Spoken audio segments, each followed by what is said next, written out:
Hello everyone, welcome back to my new video. आज चाहिँ हामी दुईजना घरको केही सानो जरुरी सामान ल्याउनुको कारणले गर्दाखेरि चाहिँ हामी दुईजना सिलगढी तर्फ हाक्यौं। हेर्दिनुहोस् होला हाम्रो भिडियो। हामी दुईजना चाहिँ अहिले रम्फूको गाडीमा चढेको छौं। डाइरेक्ट सिलगढीको गाडी चाहिँ हामीले पाइन्न, किन भन्दा हामी अलिक ढिलो नै घरबाट हिँडेको थियो नि त। त्यही कारणले साथीहरु हामी चाहिँ रम्फूको गाडीमा चढेको। बल्ल साथीहरु रम्फू आइपुगे। अन्त पुरा बिहान खाजा नखाइ हिँडेकोले गर्दाखेरि चाहिँ हस्बेन्डले चाहिँ खानु भएको थियो, मैले चाहिँ खाएको थिइनँ। त्यही भएर मलाई खाजा अर्डर गरिदिनु भएको छ। त्यही भएर म चाहिँ यहाँनिर खाजाको वेटिङ गरिरहेको छु साथीहरु। डोसा चाहिँ एकदम मिठो थियो साथीहरु, किन भन्दा मैले मात्रै खाएँ, मेरो हस्बेन्डले चाहिँ बिहानै खानु भएको थियो घरमै। मलाई चाहिँ बिहानै नरुचेको कारणले मैले चाहिँ खाएको थिइनँ। अहिले चाहिँ हामी गाडीमा चढेर पनि सिलगढी तर्फ लाग्यौं साथीहरु।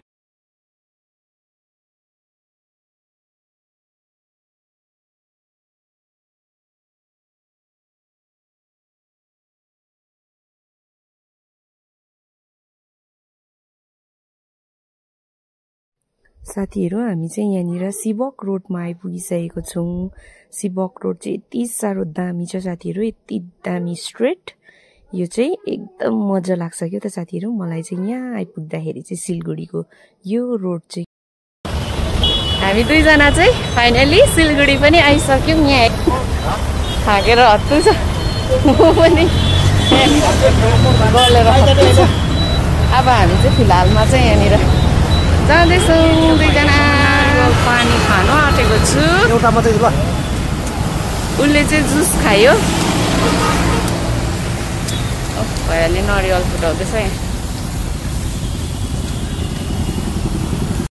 यो चाहिँ साथीहरु मलाई मेरो बुढाले किनिदिनु भएको नरिवल पानी। म चाहिँ पुरा गरम भएर खाँदैछु है। हामी दुईजना चाहिँ हाम्रो सामान लाने दोकानमा हामी पुगिसकेर पनि मेरो हस्बेन्डले चाहिँ सबै दाम काम मिलाउनु भयो।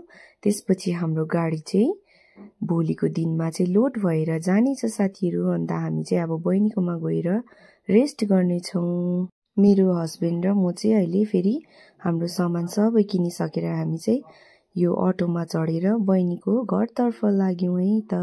त्यसरी गाडीमा जाँदो रहेछ नि त हो।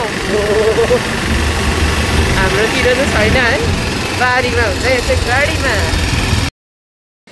साथीहरु गरेर सिलगढी आएको थियौं बुढा र म चाहिँ घरको कामको लागि। हामी चाहिँ सबै काम सकेर पनि कलेर हत्तु भयो। अन्त म चाहिँ बहिनीकोमा आएर अहिले रेस्ट गरेको छु। मैले अरु भिडियोहरु चाहिँ लगाउनु पाइनँ, किन भन्दाखेरि पुरा गरम त गरमै थियो। अब हामीलाई त गरमै लाग्छ यो प्लेन साइड हैन। त्यही भएर अन्त आज चाहिँ बहिनीकोमा आएर यहाँनिर अब खानासाना खाएर अहिले चाहिँ रेस्ट गरिरहेको छु साथीहरु। आजको चाहिँ मेरो भिडियो यति नै थियो। अब फेरि भेट्ने छौं नेक्स्ट भिडियोमा। Thank you for watching. Bye by.